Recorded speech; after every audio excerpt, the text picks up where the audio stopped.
Hello, everybody. Welcome back to Anglo Election Insights, where today I'm doing my long promised series on the independent seats. So, in part one today, I'll be focusing on five somewhat competitive teal or independent seats. And then in part two, I'll focus a little bit more on seats that are currently coalition held that are under independent challenge. So without further ado, let's get started. So I'll start with some kind of general things I've noticed and sort of general trends that might be impacting the races across the board. So firstly, the Teals have been attacked for their voting records. Whether or not that's an attack that you think will actually stick and be decisive in these races is, there's going to be a difference of opinions there, but I think people are generally aware that the Teals have occupied perhaps more of a centre-left part in the kind of political spectrum in Australia in terms of how they voted in Parliament, perhaps a little more so than voters would have expected when they were campaigning back in 2022. Perhaps the people in these seats might be perfectly satisfied with that, but let's just leave it at the fact that seems to have happened, or at the very least that's the perception. Now, polling for teal seats, it really just depends who commissions it. That's what ultimately dictates the results, I think. But we're going to have a look at a couple of polls today that are getting a little bit dated now, but they do show some kind of broader trends across all of the teal seats. But one thing to caveat that is that when you look at the Redbridge and YouGov MRP surveys, they very seldom are being won back by the coalition. The other thing to consider is that historically, in Australian politics, non-major party incumbents tend to get a really good sophomore surge.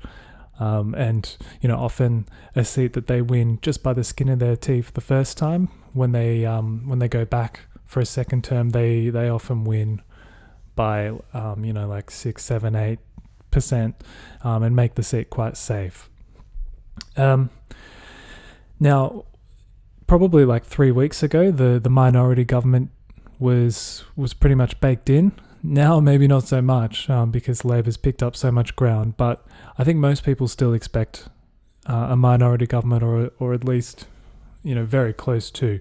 So that could be something that impacts a lot of these seats as well, is the fact that the independents that they might be voting in are potentially like power brokers in a way, sitting on the crossbench. So let's have a look at some of this polling that I referenced, and I think I've brought this up in a previous video. Now, keep in mind, this is Solidify Research, who I don't know very much about, and if I'm not mistaken, it was commissioned by someone sort of working on behalf of the Liberals. Like it was, I think it was the former member for Ryan, who's sort of running a targeted campaign against Teals and Greens. I think they might have commissioned this polling, so keep that in mind. Firstly, we've got 5 teal-held seats here, and there's apparently an overwhelming consensus that the sitting teal MPs should publicly tell their constituents which of the coalition or the Labor Party they would support in minority government. Now, there's absolutely no reason why they would do that. It just serves to alienate people, so they won't. But it is interesting to see there that people are kind of keen to know which way they'll swing in terms of their potential MPs. And then looking further ahead, we've got again, asking the constituents of each of these seats who you would prefer your MP to support in the event of a hung parliament. And you can see it's very close in Wentworth, which makes sense because the underlying two-party preferred has been getting very close in recent cycles. But then in all of the other seats, it's fairly decisive towards the Liberal Party. And if you look at the underlying two-party preferred in a lot of these seats, that's still the case, that the Liberal Party holds the lead. Probably not to the extent that's shown a 12% lead in Mackellar. I don't quite know if that's realistic. Same in Curtin. But there's probably something to that. But I just don't think that those margins look right at all, especially now, considering that this poll's almost a month old and things have really changed since then. And this one was from Freshwater Strategies, so that's the coalition's internal pollster. Their two-party preferred polls have been relatively friendly to the coalition, I would say. I think their last one was still 51-49 to the coalition, and that was when Newspoll and some of the others were starting to swing the other way. But this actually shows a much closer result in terms of Teal MPs potentially backing in Labor as opposed to the Liberals. Only a 5% gap there. Obviously they were commissioned to find something like against the Greens there. I don't know why they would necessarily put that question in. And then this one about new natural gas. Maybe like the Minerals Council was commissioning this one or something like that. Who knows? And then I found this quite interesting.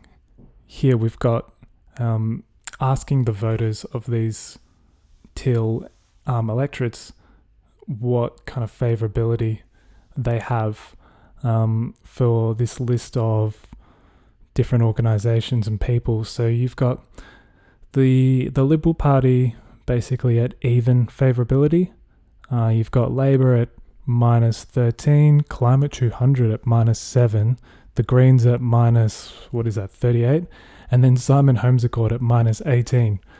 So kind of interesting that there's apparently more kind of support for the federal Liberal Party than the backers of some of these Teal MPs. But then there's this other one.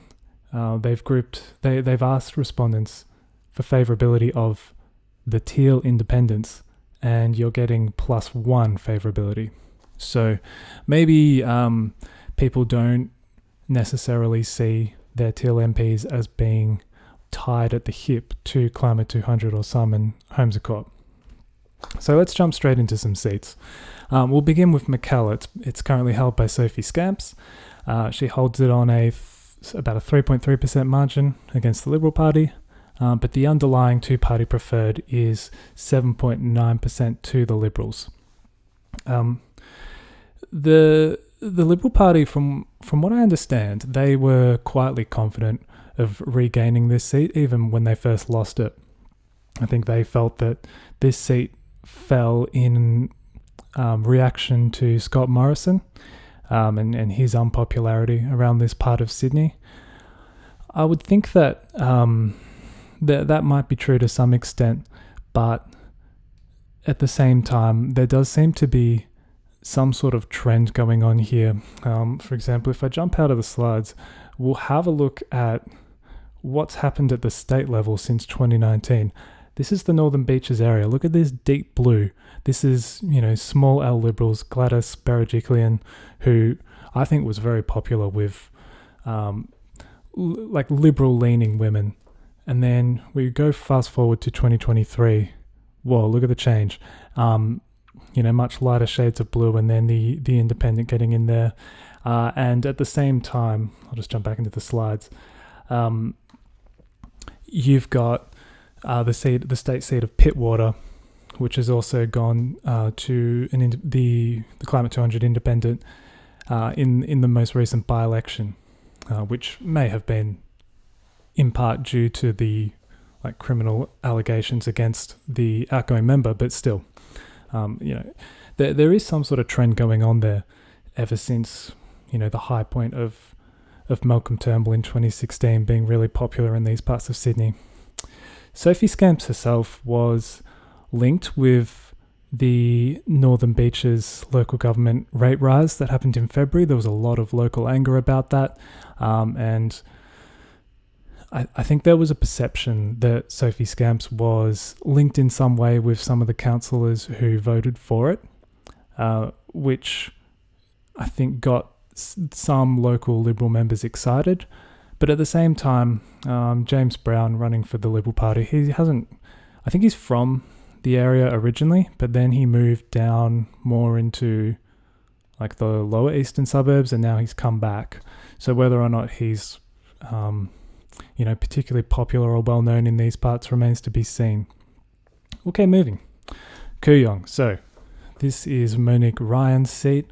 She holds it on different people have estimated the margin differently. I think I've seen some estimates where the margin's like 1.8, others it's like 3.5 or something. I just tried to pick somewhere in the middle. So I'm saying 3%, but that's the redistribution has complicated that a lot. Again, the underlying two-party preferred 3.7% to the Liberals over Labor. So a little bit tighter in Kooyong, and this is an area of Melbourne where some of that kind of old money is moving on, and it's being replaced more by young professionals, young renters, and that sort of crowd. So it's definitely a seat that shifted underneath, like the ground shifted underneath the coalition, and it's a different seat to what it was, 10, 15, 20 years ago. Monique Ryan herself is known to be perhaps more of a like centre-left style teal, perhaps more so than the others. But as we said, the electorate itself is trending a little bit more to the left, so it probably makes a little bit more sense for her in terms of matching the seat to the MP. The loss of Frydenberg's personal vote could be a factor as well. You would think him being very high profile, the treasurer, known as sort of the leader of the Liberal moderates, losing that personal appeal in the seat could be decisive.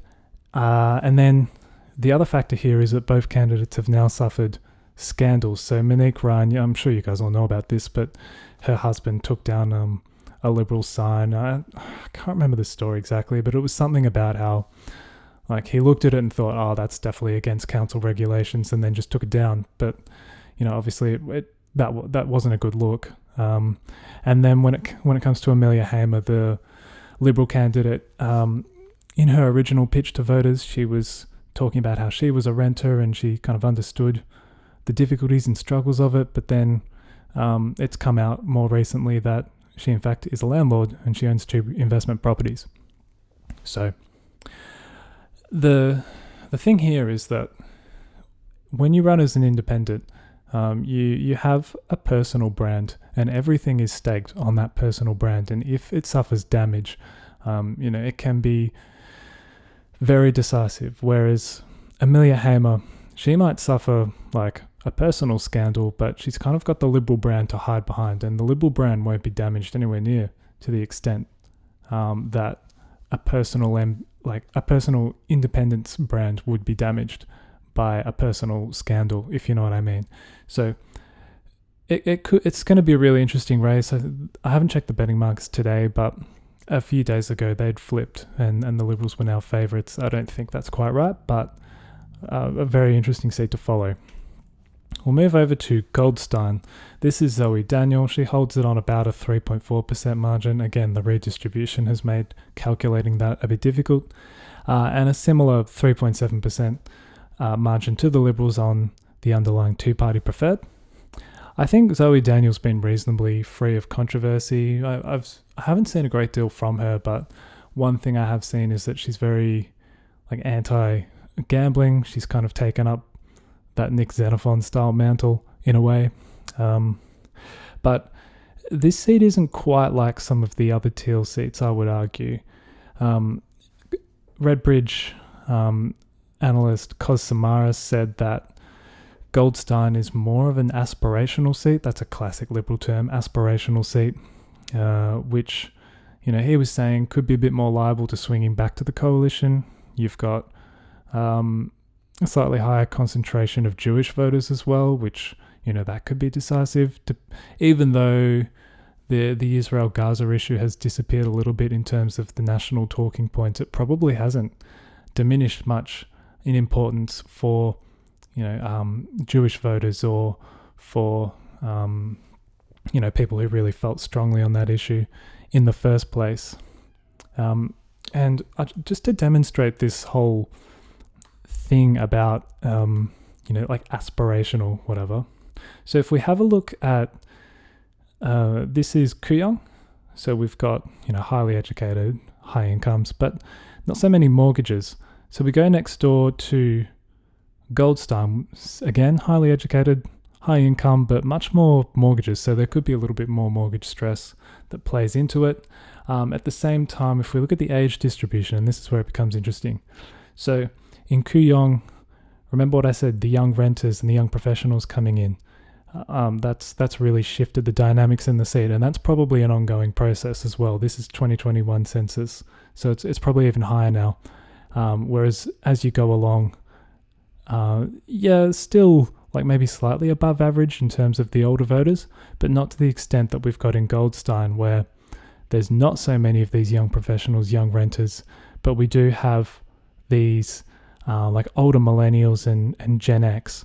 That's those so-called kind of aspirational people trying to get ahead, perhaps. They've got maybe kids at home who are looking to get into the property market, that sort of thing.